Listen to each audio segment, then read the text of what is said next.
okay, you've picked out your image, you've cropped it, you've done all these different layers of editing with your value, and you're ready to turn it in. Let's make sure we know how to save it first. Let's first understand what happens when we take a JPEG image, okay, which is the image from your camera, and put it into Photoshop and make all these additions.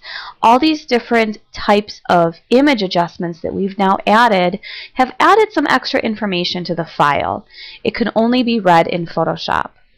Now this is fine because we all have Photoshop here at school, and when I open your stuff to grade it, your work to grade it, I will have Photoshop on my computer, so I'm able to see all this really cool editing that you did for the purpose of your work. So I can actually look to see what the original image looked like, and I can also see what your changes did to enhance your work.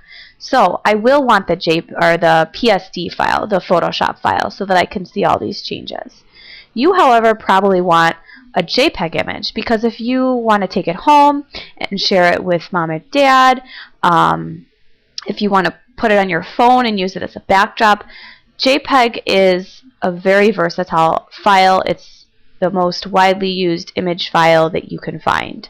So if I am ready to save this, again, we're going to save it as a Photoshop file because you can go back in and edit stuff when you have a Photoshop file. So if it comes to our in-progress critique, you open this up for your partner and your partner says, ooh, you know, you've lost some definition here on, you know, the bottom right. Why don't you change that? You can actually go back in, double click on this exposure here, and maybe bring that back to bring that definition back. So that's pretty cool that you're able to do that. But that's only if you save the PSD file, which you need anyway because that's what I want. That's what I want to look at when I'm grading your work. So let's save it as a PSD file. File, save as.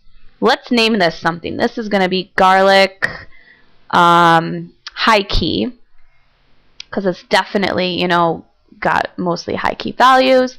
I'm going to then make sure that it's a Photoshop file. Now since I already did this stuff, it's reading it as a Photoshop file. What may not happen is you may not see this file extension there. So you might be looking at this. There's something kind of weird going on at school, and it has something to do with, I don't know, I think it's a Vista issue. I don't know all the technicalities. But, so you don't pull your hair out of your head and eat it.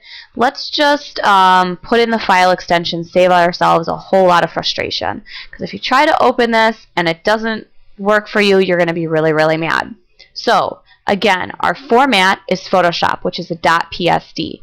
So I'm going to type in .psd. Okay? You don't have to, please don't do the caps, just keep it lowercase.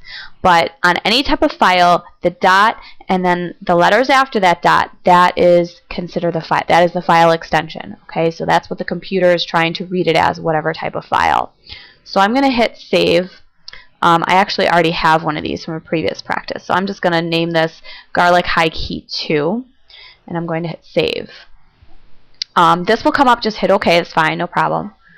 Okay, now let's get that JPEG file. Okay, this JPEG file will have all your editing changes. It'll look just like this. However, a JPEG file compresses it.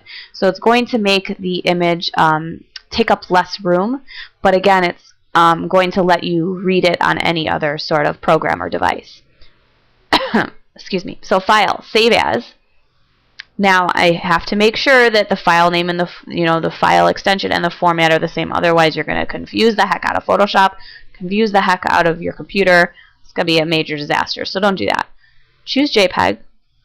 Here it's going to automatically change it for me. If it doesn't and it looks just like this, type in .jpg, not JPEG. File extension, .jpg. I don't know, these other ones, it doesn't really read it. Just do .jpg. Alright, I'm going to hit save. This is just my JPEG options. Larger file size, you know, will take up more space, blah, blah, blah. You can see the preview there of how much file size it'll take up, so on and so forth. I'm going to hit OK. Alright, and that's how you would save your work. Okay? Please make sure to give it some names so that you understand what they are. Please make sure to put in the file extension. Make sure the file extension and the format match. Okay, otherwise you're going to confuse Photoshop. But that's how to save your work. Again, please send me your Photoshop file when you're ready to submit your work so that I can see how cool you worked in Photoshop to make this the greatest image possible.